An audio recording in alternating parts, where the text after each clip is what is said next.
মাত্র একদিন আগেই ইরানের ওপর আরো কঠোর অর্থনৈতিক চাপের ঘোষণা দিয়েছে আমেরিকা। ওয়াশিংটনের বার্তা ছিল ইরানের সঙ্গে ব্যবসা করলে ছাড় পাবে না কেউ।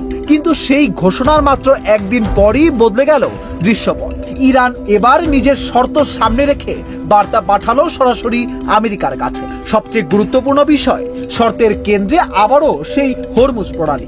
ইরান কি চায় আর কেন আমেরিকার নিষেধাজ্ঞার পরদিনই তেহরান আলোচনার টেবিলে নিজের শর্ত বসিয়ে দিল।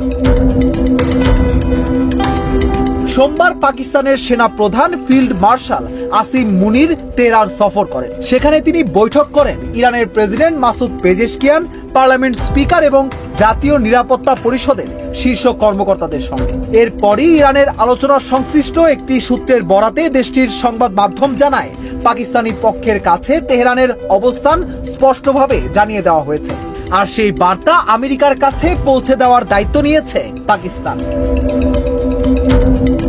ইরানের প্রথম শর্ত, যুক্তরাষ্ট্রকে আগের ইসলামাবাদ সমঝোতা স্মারকে ফিরে আসতে হবে। এই সমঝোতা হয়েছিল পাকিস্তান ও কাতারের মধ্যস্থতায়। লক্ষ্য ছিল সংঘাত থামিয়ে দুই দেশের মধ্যে আলোচনার পথ তৈরি করা। এবার তেহরান বলছে শুধু আগের সমঝোতায় ফিরলেই হবে না, এর নির্দিষ্ট ধারাগুলো বাস্তবায়ন করতে হবে। বিশেষ করে পঞ্চম ধারা, এই ধারায় হরমুজ প্রণালী দিয়ে চলাচলের শর্ত রয়েছে। আর এখানেই বিষয়টি গুরুত্বপূর্ণ, কারণ এর মাত্র একদিন আগেই যুক্তরাষ্ট্র ইরানের বিরুদ্ধে আরো বিস্তৃত অর্থনৈতিক নিষেধাজ্ঞা ঘোষণা করেছে। ওয়াশিংটন চেয়েছে ইরানের সঙ্গে ব্যবসা করা দেশ ও প্রতিষ্ঠানগুলো যেন সম্পর্ক ছিন্ন করে, কিন্তু তেহরানের পাল্টা বার্তা যেন একেবারেই ভিন্ন।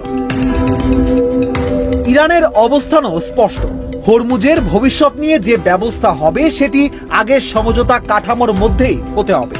অন্যদিকে যুক্তরাষ্ট্রের জন্য হরমুজ শুধু একটি জলপথ নয়, এটি বৈশ্বিক জ্বালানি সরবরাহের অন্যতম গুরুত্বপূর্ণ পথ। তাই তেহরানের এই শর্ত মেনে আলোচনায় ফেরা ওয়াশিংটনের জন্য রাজনৈতিকভাবে স্পর্শকাতর, বিশেষ করে এমন এক সময়ে যখন যুক্তরাষ্ট্র একদিকে ইরানের ওপর অর্থনৈতিক চাপ বাড়াচ্ছে, অন্যদিকে হরমুজ নিয়ে সমাধানের পথও খুঁজছে।